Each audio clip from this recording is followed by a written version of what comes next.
প্রথম দান্ত ওঠা সম্পর্কে বলছি। শিশুর দাঁত সাধারণত 6 মাস বয়স থেকে ওঠা শুরু করে।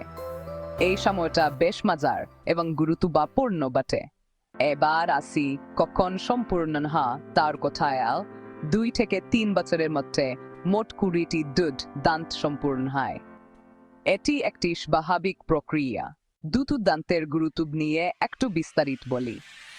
ছোটবেলায় এই দাঁতগুলো আমাদের খাবার চিবাতে সাহায্য করে, সঠিকভাবে কথা বলতে শেখায় এবং মুখের গঠন ঠিক রাখতে ভূমিকা রাখে। এছাড়া দুধ দাঁত না থাকলে স্থায়ী দাঁত ঠিকভাবে উঠতে পারে না। তাই দুধ দাঁতকে অবহেলা করা উচিত নয়। এগুলো আমাদের ভবিষ্যতের জন্য খুবই গুরুত্বপূর্ণ। সাধারণত 6 বছর বয়স থেকে দুধ দাঁত নড়তে শুরু করে। এটা বেশ স্বাভাবিক ব্যাপার, তাই দুশ্চিন্তা করার কিছু নেই। 6 থেকে 12 বছরের মধ্যে ধীরে ধীরে সব দুধ দাঁত পড়ে আয় এবং স্থায়ী দাঁত গজায়।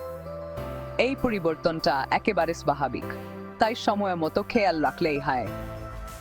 এই সময়টাতে শিশুরা একটু অস্বস্তি অনুভব করতে পারে, কিন্তু এটা তাদের বড় হওয়ার একটি গুরুত্বপূর্ণ ধাপ। নিয়মিত ডেন্টিস্টের কাছে যাওয়া এবং দাঁতের যত্ন নেওয়া খুবই জরুরি।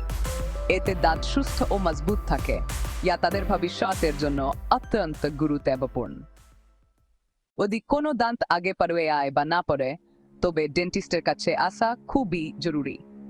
কারণ সময় মতো ডেন্টাল চেক আপ করলে দাঁতের কোনো সমস্যা দ্রুত ধরা পড়ে এবং চিকিৎসা শুরু করা যায়। এতে ভবিষ্যতে বড় কোনো জটিলতা বা ব্যথার ঝুঁকি অনেকটাই কমে যায়। শিশুর সুস্থ হাসি ও আত্মবিশ্বাস বজায় থাকে।